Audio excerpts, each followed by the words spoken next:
මියා ඛලීෆා කවුද? කියන්නකෝ. ඔයා මියා ඛලීෆාව දන්නවද?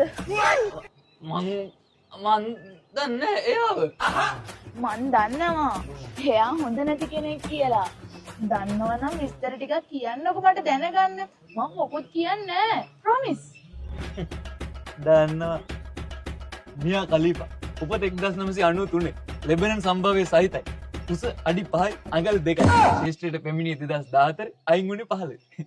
දැන් නම් ඇදිලා ඉන්ෆ්ලුවෙන්සර් කෙනෙක් විදිහට වැඩ කරනවා.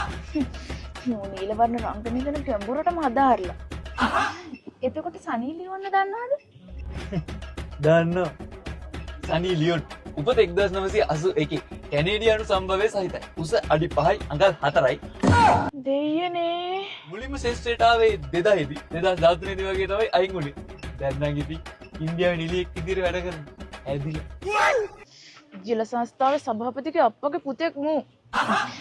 එතකොට කවුද එමිලි වීල්ස්? 1998 ඉපදුනේ ආජන්ටිනා ජාතිකයෙක් 2017 දී තමයි ශ්‍රේෂ්ඨයට ආවේ. දැන් නම් අසනීප වෙලා කොහොමද?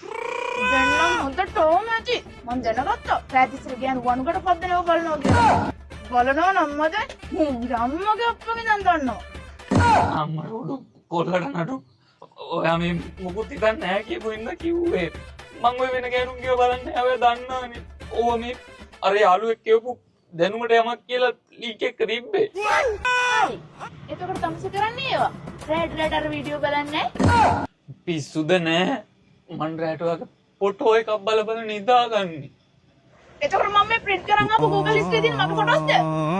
කොල් රංගේ හිතේ බොරු නෑනේ දුන්නොත් ආදරේ